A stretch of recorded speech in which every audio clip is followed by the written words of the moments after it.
The rain tapped relentlessly against the warped window panes of Harold Grayson's small, cluttered home. At 82, Harold had lived long enough to know the world owed him nothing. But he hadn't expected it to demand so much either. His hands, gnarled like the oak tree in the backyard, trembled as they gripped the cane that had become his third leg. The cane, polished smooth by years of use, was more than a tool. It was a relic of his independence, a symbol of a life he'd fought to maintain. But now, it was also a weapon. Harold's children, Margaret and Thomas, hadn't always been cruel. He remembered them as wide-eyed toddlers, chasing fireflies in the summer dusk, their laughter filling the air like music. Back then, he and his late wife, Eleanor, had poured everything into them: love, time, money. Harold had worked double shifts at the steel mill, his body aching but his heart full, knowing it was for their future.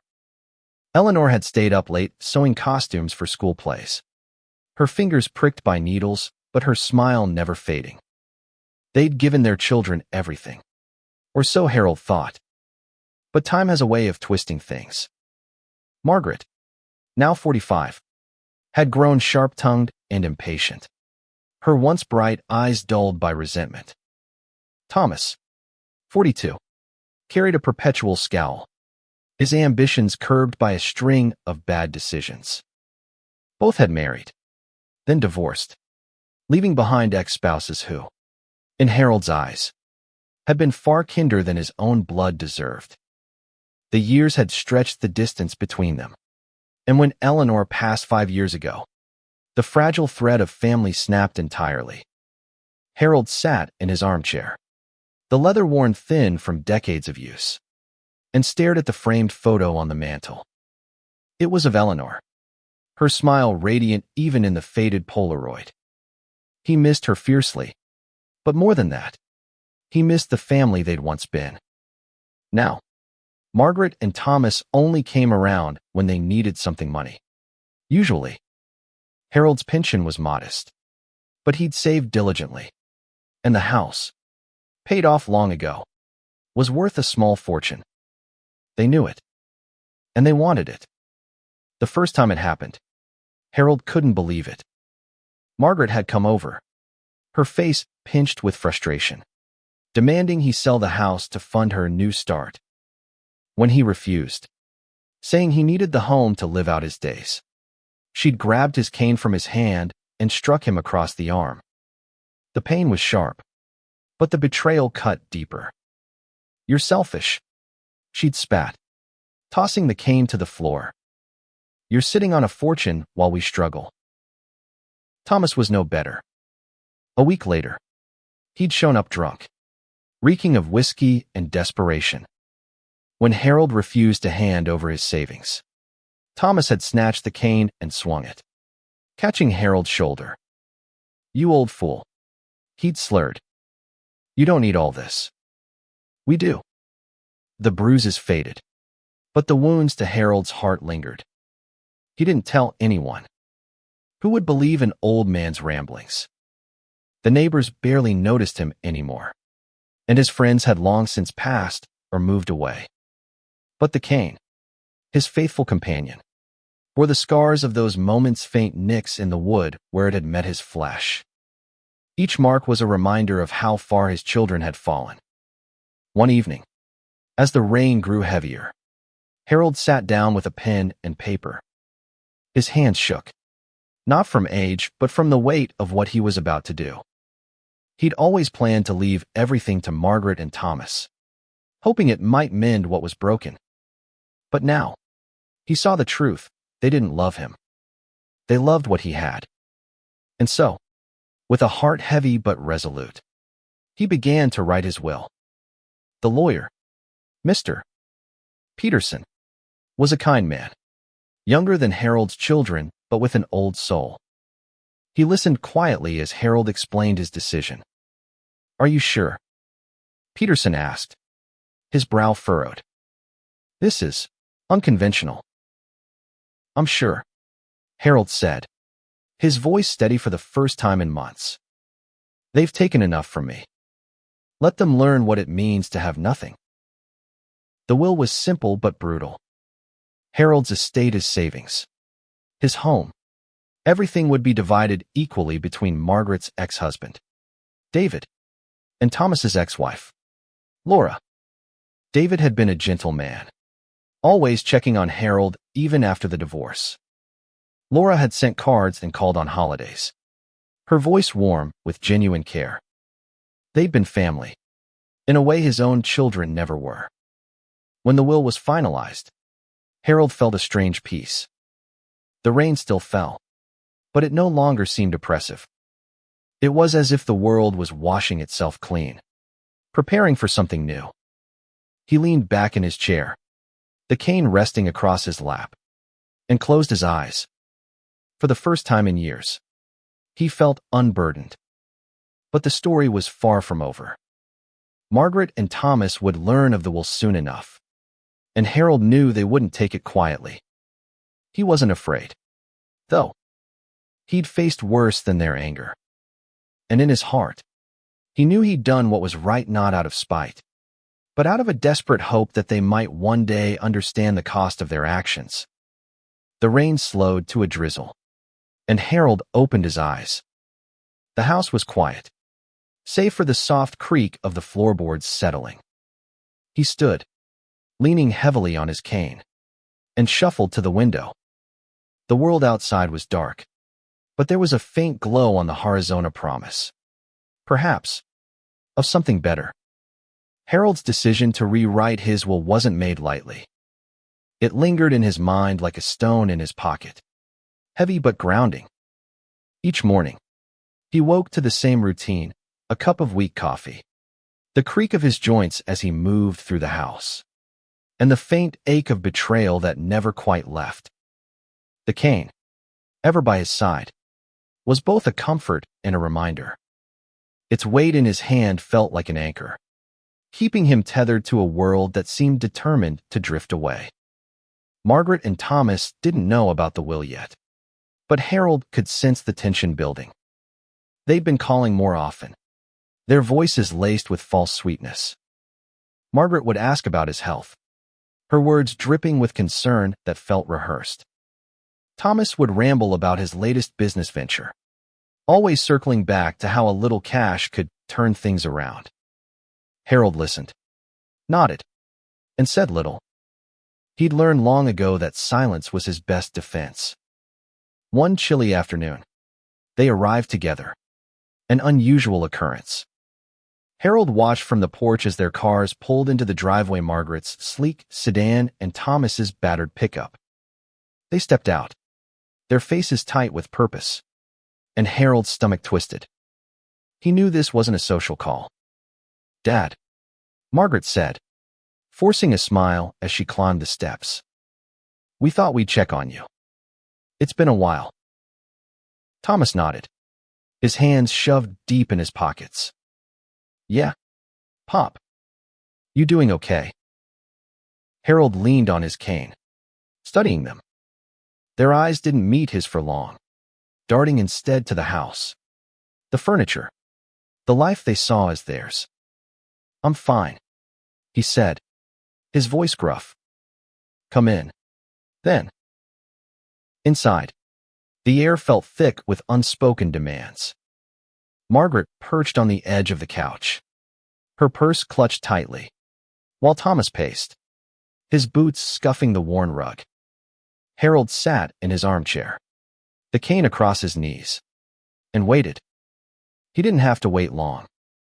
"Dad, we've been thinking," Margaret began, her tone too careful. "This house, it's a lot for you to manage alone. And it's worth a lot. You could sell it, move somewhere smaller, easier.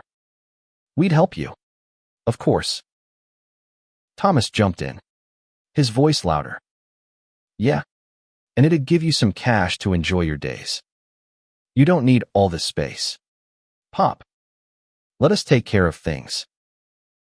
Harold's grip on the cane tightened. He saw it in their eyes, the hunger, the certainty that his life was theirs to carve up. And what would I do with myself in some tiny apartment? He asked quietly. This is my home. Your mother's home. Margaret's smile faltered. Dad, be reasonable. You're not getting any younger. And we could use the help. Things are tight. Tight, Thomas echoed, his jaw clenching. You've got no idea what we're dealing with out there. Harold looked at them, his children, and felt a pang of grief. Where had the years gone? Where was the love they'd once shared? I've given you enough, he said, his voice low but firm. More than enough. The room went silent. Margaret's eyes narrowed, and Thomas stopped pacing, his hands balling into fists. What's that supposed to mean? He demanded. It means, Harold said, rising slowly, that I'm done being your bank. You want money. Earn it. Like I did. The argument that followed was ugly. Margaret's voice rose, sharp and accusing, calling him selfish, ungrateful for all they'd done for him. Thomas shouted, his face red, words spilling out about how Harold owed them, how they deserved better. At one point, Thomas lunged forward, grabbing the cane from Harold's hand. For a moment, Harold thought he'd swing it again, but Margaret caught his arm, hissing, Not now. Harold stood his ground, his heart pounding, but his resolve unshaken. Get out, he said, his voice cutting through their rage. Both of you. They left, but not before Margaret threw a final barb. You'll regret this. Dad, you need us more than you think. The door slammed, and Harold sank back into his chair, his breath ragged. He didn't regret his words, but the weight of them pressed against his chest. He thought of David and Laura, the exes who'd shown him kindness when his own children hadn't. David had mowed Harold's lawn last summer, unasked, just because he'd noticed it getting long. Laura had dropped off a homemade pie at Christmas, her smile warm and unexpected. They weren't perfect, but they'd cared. And that, Harold realized, was worth more than blood. That night, he called Mr. Peterson to confirm the will was airtight. I don't want them to have a dime, he said, his voice steady. Not a dime. Peterson hesitated, then agreed. It's your choice, Mr. Grayson. I'll make sure it's ironclad. As Harold hung up, he felt a flicker of something he hadn't felt in years. Control. He'd spent so long being pushed and pulled by his children's demands, their anger, their greed. But now, he was taking back what was his. Not just the money or the house, but his dignity. The next morning, he found a letter slipped under his door. It was from Margaret, written in her neat, precise handwriting. We're sorry, it began, but the words felt hollow, a ploy to soften him.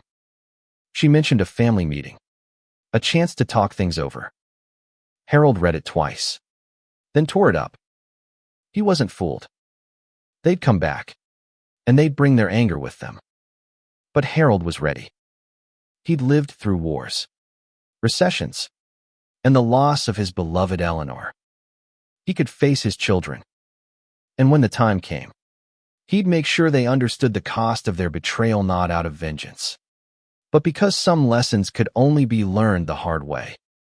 The days after Margaret and Thomas's visit were quiet, but it was the kind of quiet that hums with tension, like the air before a storm. Harold went about his routine, watering the plants Eleanor had loved, reading the paper, listening to the radio's soft jazz, but his mind was elsewhere. He kept the cane close, not just for support, but as a talisman, a reminder of the line he'd drawn. He thought often of David and Laura. David, with his quiet strength, had been a good husband to Margaret until her temper drove him away. Laura, with her quick laugh and gentle heart, had endured Thomas's recklessness far longer than she should have. Harold had watched their marriages crumble, helpless to stop it. But he'd never stopped caring for the people his children had discarded. Now, they were the ones he trusted to carry his legacy. One evening, as the sun dipped low, casting golden streaks across the living room, Harold's phone rang. It was Laura. Her voice was warm but hesitant. "Mr. Grayson, I just wanted to check on you. I heard things got heated with Thomas and Margaret." Harold's throat tightened. He hadn't expected word to spread so quickly.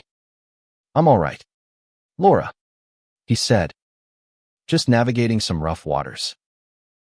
She paused, then said, "If you need anything, you know where to find me. David, too. We worry about you." The call ended, but Laura's words stayed with him. They worried about him, not because of what he could give them, but because they cared. It was a small thing, but it felt monumental, a reminder that kindness still existed in the world. The next day, Margaret called. Her voice was softer than usual, almost pleading. "Dad, can we talk? Just the three of us. No fighting. I promise." Harold didn't believe her, but he agreed to meet. He wasn't sure why, maybe a flicker of hope that they could still be the children he'd once loved. They arranged to meet at a diner across town. Neutral ground. Harold arrived early, his cane tapping against the linoleum floor as he settled into a booth. The diner smelled of coffee and grease, and the chatter of other patrons felt oddly comforting. Margaret and Thomas arrived together, their faces carefully composed. They slid into the booth across from him, and for a moment, Harold saw glimpses of the children they'd been: Margaret's nervous habit of tucking her hair behind her ear, Thomas's fidgety hands. But the moment passed, and the reality of who they'd become settled in. "We don't want to fight, Dad," Margaret said, her voice measured. "We just want to understand. You're pushing us away, and it hurts." Thomas nodded. "Yeah, Pop. We're family. We should be helping each other." Harold sipped his coffee, letting their words hang in the air. He wanted to believe them, but he'd heard these promises before. "Helping each other," he repeated slowly. "Is that what you call it when you hit me with my own cane?" The silence was deafening. Margaret's face flushed, and Thomas looked away, his jaw tight. "That was a mistake," Margaret said finally. "We were upset. It won't happen again." "It shouldn't have happened at all," Harold said, his voice low but steady. "You're my children. I raised you better than that." Thomas leaned forward, his voice rising. "And we've been through hell. Pop, you think it's easy out there? You're sitting on a fortune while we're scraping by." Harold's eyes narrowed. "A fortune I earned. A home I built with your mother. You think you're entitled to it because you're my blood. You've done nothing but take." The argument escalated quickly. Margaret's voice grew sharp, accusing him of hoarding wealth out of spite. Thomas slammed his hand on the table, drawing stares from other diners. Harold sat still, his cane resting against the booth, and let them rage. He'd heard it all before. Finally, he stood, his movements slow but deliberate. "I'm done," he said. "You want to talk about family? Family doesn't hurt each other. Family doesn't demand what isn't theirs. I've made my choice, and you'll live with it." He left them in the diner, their voices fading behind him. As he stepped into the cool evening air, he felt a strange clarity. He'd given them a chance, and they'd shown him who they were. There was no going back. That night, Harold sat at his kitchen table, a single bulb casting a warm glow over the room. He pulled out a photo album, one Eleanor had meticulously kept. Page after page of memories, birthdays, holidays, moments when love had been enough. He lingered on a photo of Margaret and Thomas as children, their faces bright with joy. Tears pricked his eyes, but he didn't let them fall. He'd mourned that version of his children long ago. The phone rang again. It was David this time, his voice steady but concerned. "Laura told me you're having a rough time. Mr. Grayson, want me to swing by?" Harold smiled. A rare thing these days. "Not tonight, David. But soon. I've got something to tell you both." As he hung up, Harold felt the weight of his decision settle into place. The will was his final act of justice, but it was also his way of honoring the people who'd shown him what family could be. Margaret and Thomas would learn soon enough, and when they did, the storm would break. But Harold was ready.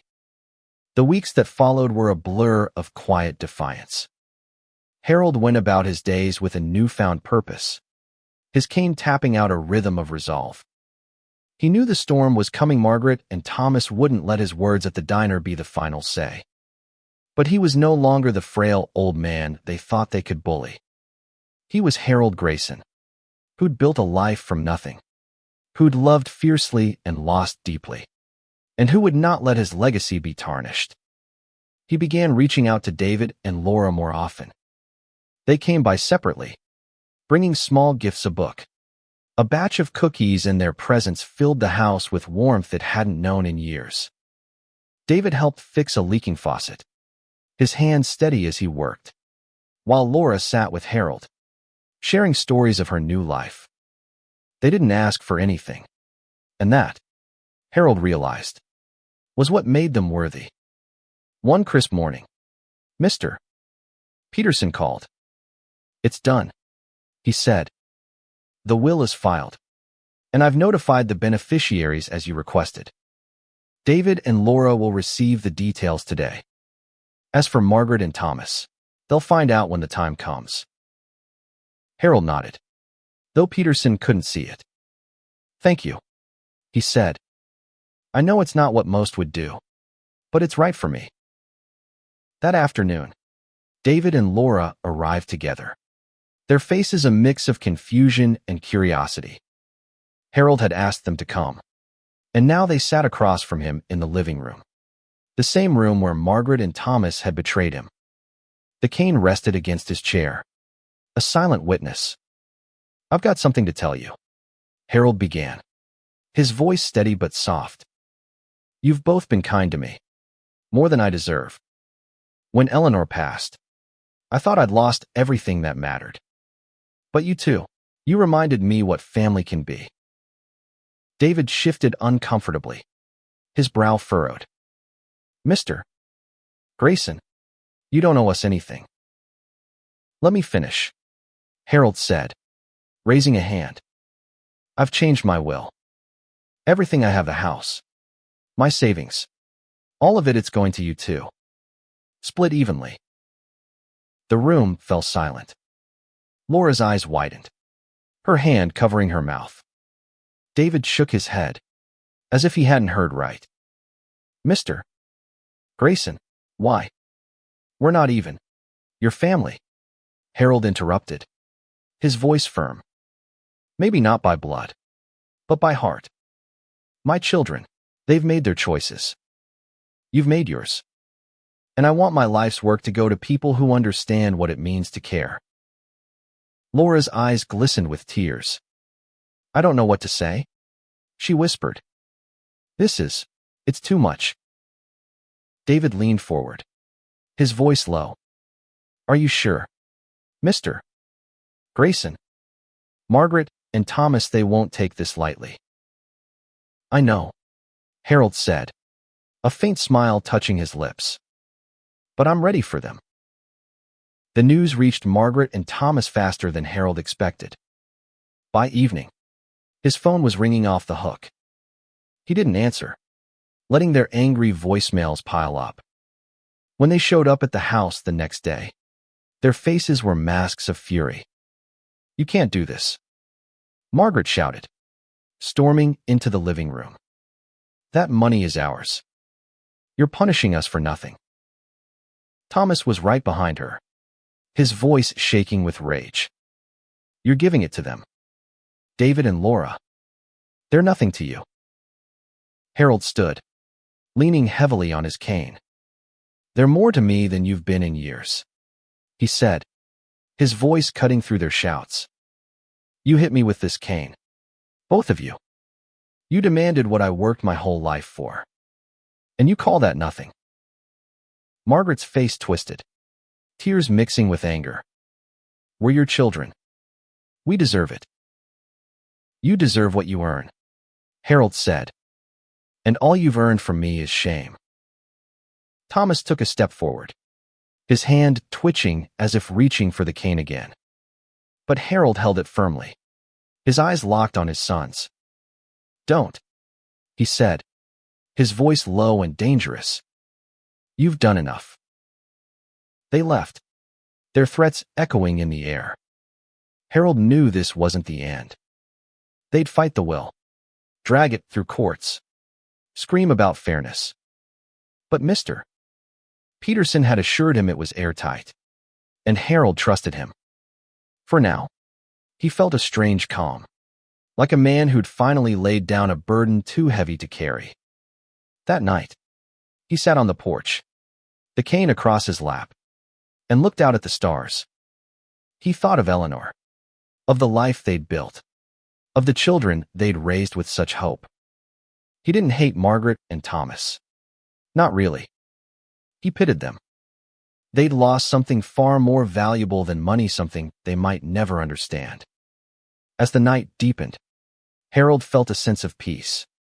He'd made his choice, not out of anger, but out of love for David, for Laura, for the memory of Eleanor, and for the man he'd always tried to be. The storm was coming, but he was ready to face it. The weeks that followed were a battle Harold hadn't fully anticipated. Margaret and Thomas didn't just rage, they schemed. They hired a lawyer, a slick man with a sharp suit and sharper words, who filed a motion to contest the will. They claimed Harold was unfit, that his age had clouded his judgment, that he'd been manipulated by David and Laura. The accusations stung, but Harold wasn't surprised. He'd seen their greed, their willingness to hurt him. This was just another blow. Mr. Peterson was a rock, guiding Harold through the legal maze with calm assurance. They don't have a case, he said during one of their meetings. The will is clear, and I have witnesses to your mental clarity. But it'll be ugly. Mr. Grayson, are you prepared for that? Harold nodded, his cane resting against the table. I've faced worse, he said. Let them come. The court date was set for a month later, giving Margaret and Thomas time to build their case in their anger. They stopped calling, stopped showing up, but Harold heard whispers from neighbors. Margaret had been telling anyone who'd listened that her father was senile, that David and Laura had preyed on his weakness. Thomas had been seen at the local bar, ranting about betrayal. Harold let the rumors swirl. He knew the truth, and soon, so would everyone else. David and Laura, meanwhile, were struggling with the weight of Harold's decision. They came by often, their visits a mix of gratitude and guilt. We never wanted this, Laura said one evening, her voice trembling. We don't want to tear your family apart. You didn't, Harold said firmly. They did that themselves. David shook his head, his hands clasped tightly. They're saying awful things. Mr. Grayson. About you. About us. It's not right. Let them talk, Harold said. Words don't change facts. But the words did hurt, more than Harold let on. He'd spent his life building a family, only to watch it crumble. The cane, ever present, was a reminder of the physical and emotional scars his children had left. Yet it was also a symbol of his strength, of the choice he'd made to stand up for what was right. As the court date approached, Harold prepared himself. He gathered letters from neighbors, doctors, and old friends, all testifying to his sound mind. He wrote a statement, his handwriting shaky but clear, explaining why he'd chosen David and Laura. It wasn't about revenge, he wrote. It was about justice, about honoring those who'd shown him kindness when his own children hadn't. The courtroom was small but packed, the air thick with tension. Margaret and Thomas sat on one side, their lawyer whispering in their ears. David and Laura sat behind Harold, their presence a quiet support. Harold gripped his cane tightly, its familiar weight grounding him as the proceedings began.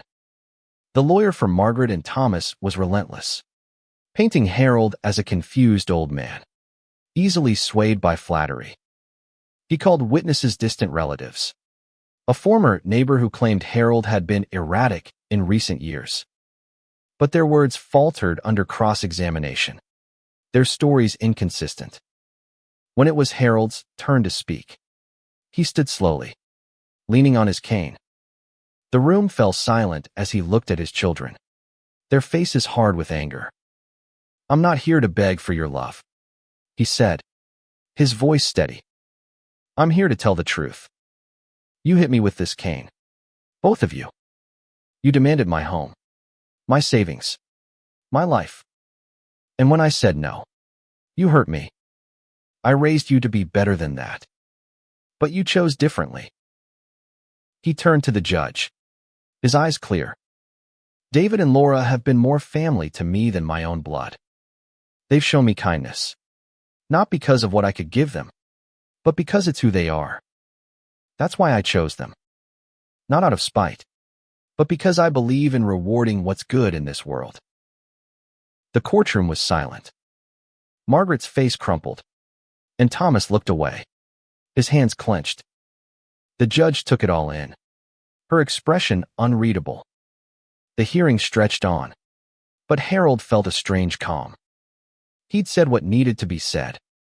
Whatever happened next, he'd made his stand. As he left the courtroom, David and Laura at his side, he felt the weight of the cane in his hand not as a weapon, but as a symbol of his resilience. That night, Harold sat in his armchair, the house quiet around him.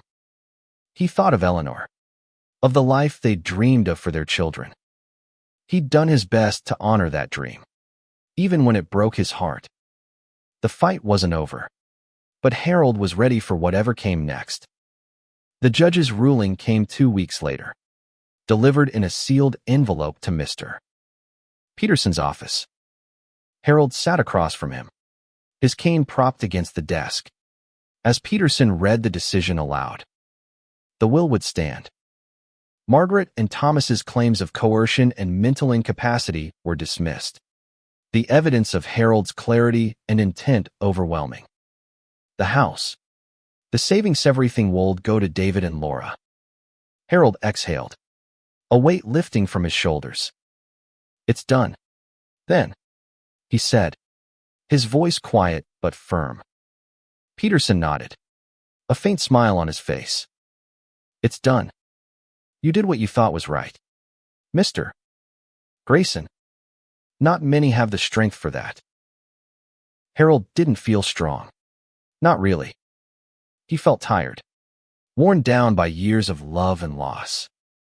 But he also felt free. For the first time in a long time, he'd chosen his own path, not one dictated by guilt or obligation. Margaret and Thomas didn't take the news well. They called, left voicemails filled with venom, promising to appeal, to fight until the end. But Harold knew they had no ground to stand on. The truth had been laid bare in court, and no amount of anger could change it. David and Laura, meanwhile, were overwhelmed. They came to Harold's house the day after the ruling, their faces a mix of gratitude and disbelief. "We don't know how to thank you," Laura said, her voice thick with emotion. "It changes everything. You don't need to thank me. Harold said, his eyes softening. Just use it well. Live the kind of life Eleanor and I always hoped for our family. David nodded, his voice steady. We will, Mr. Grayson. I promise. Over the next few weeks, Harold began to prepare for the inevitable. He knew his time was limited, his body was slowing, his heart weary. But he wasn't afraid. He'd made peace with his choices, with the life he'd lived. He spent his days sorting through old photos, writing letters to David and Laura, sharing stories of Eleanor he wanted them to carry forward. One evening, as the sun set in a blaze of orange and pink, Harold sat on the porch, the cane across his lap. He thought of Margaret and Thomas, of the children they'd been and the adults they'd become. He didn't hate them, even now. He hoped, in some small way, that losing everything might wake them up, force them to confront the people they'd become. It was a faint hope, but it was all he had left for them.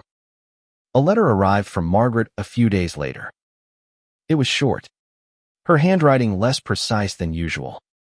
I'm sorry, it read. I don't know how we got here, but I'm sorry. There was no mention of the will, no demands, just those words. Harold read it again and again, searching for sincerity. He wasn't sure if it was there, but he kept the letter anyway, tucking it into the photo album beside Eleanor's picture. Thomas never reached out. Harold heard through David that he'd left town, chasing another doomed venture. It hurt, but Harold let it go. Some wounds were too deep to heal. As winter approached, Harold's health began to fade. He spent more time in his armchair, the cane always within reach. David and Laura visited often, bringing warmth to the house that had been cold for too long. They talked about their plans. David wanted to start a small business. Laura dreamed of opening a community center. Harold listened, his heart full, knowing his legacy would live on in them. One quiet morning, Harold didn't wake up. He passed in his sleep, the cane resting beside him, the photo album open to a picture of him and Eleanor on their wedding day. David and Laura found him, their grief tempered by the knowledge that he'd gone on his own terms. At the funeral, Margaret and Thomas appeared, their faces pale and drawn. They didn't speak to David or Laura, didn't challenge the will. They stood at the edge of the crowd, silent, as if finally understanding the cost of their actions. Harold's legacy wasn't in the money or the house site, was in the lesson he'd left behind, that love and kindness are worth more than any fortune. David and Laura honored Harold's wishes. They sold the house, using the money to build lives rooted in compassion and community. And in a small corner of the town, they planted an oak tree, strong and enduring, in memory of Harold and Eleanor. It stood tall, like the cane that had carried Harold through his final stand, a testament to a life well lived and a legacy reclaimed.